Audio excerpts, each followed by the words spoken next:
토익 시험에서 고득점을 받으시려면 무조건 LC에서 확실하게 고득점을 받아두셔야 합니다. 토익 학습이 처음이시든 너무 오랜만에 토익을 다시 시작한 것이든 본인이 막기이시든 이 방법으로 학습하시면 3일 정도면 확실하게 LC 성적 향상을 확인할 수가 있습니다.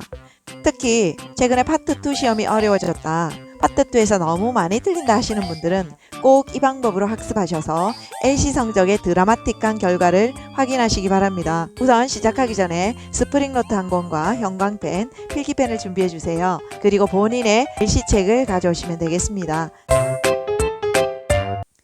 파트 1의 경우에는 문제를 푸시면서 우선 확실하게 표시를 해가면서 푸시는 겁니다.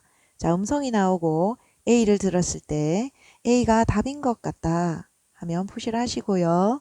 그렇지만 내가 자신은 없다, 그러면 여기에 물음표를 남기는 거죠. B를 들었는데 B는 확실히 답이 아닌 것 같다. 자, C를 들었는데 C도 답은 아닌 것 같다. 그렇지만 C 문장에서 내가 클리어하게 이해된 것은 아니다. 그리고 D를 들었을 때 D는 확실하게 답이 아니다. 자, 그러면 이 문제를 들었을 때 내가 답이라는 것을 A를 찾았지만 실제로는 C에서도 의구심이 남는 거죠. 그럼 여러분께서는 이 A와 C를 해설서를 보고 전부 다 오답으로 뽑아내는 겁니다. 자, 그럼 해설서를 잠깐 확인해 볼게요.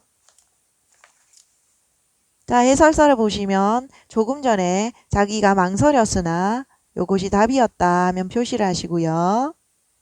그리고 C도 애매했기 때문에 같이 체크를 하는 거죠. 결론적으로 문제를 풀었을 때 자기가 확실하게 몰랐던 부분들은 전부 다 오답으로 정리해서 뽑아내는 겁니다.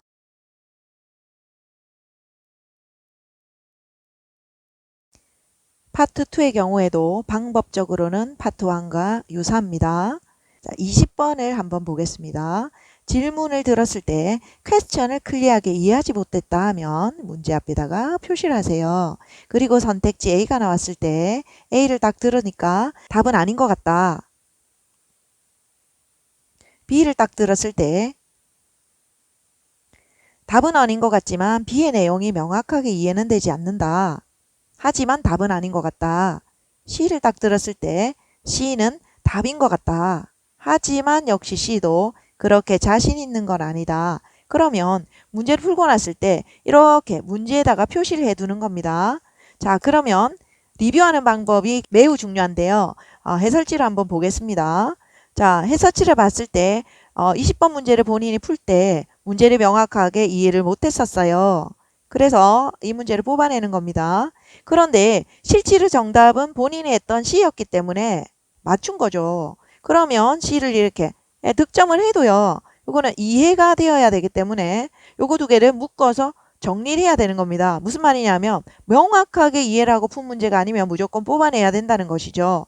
거기다가 조금 전에 B도 본인이 크게 자신이 없었어요. 그럼 역시 B 문장도 뽑아내셔야 됩니다. 자, 그러면 오답 노트에 왔을 때는 조금 전에 자기가 자신이 없었던 question과 answer를 전부 다 함께 이렇게 정리를 하시고요.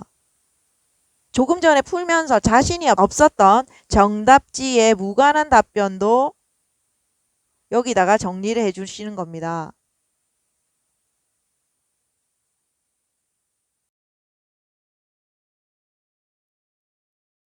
자, 방금 보신 자료 영상에서처럼 파트 1과 파트 2에서 모르는 문장을 이렇게 끄집어내는 것을 단권화 노트 만들기라고 부르는데요. 오답 노트라고 부르지 않는 이유는 틀린 것만 정리하는 것이 아니라 알쏭달쏭하고 애매한 것까지 정리하기 때문에 단권화 노트라고 부르는 겁니다.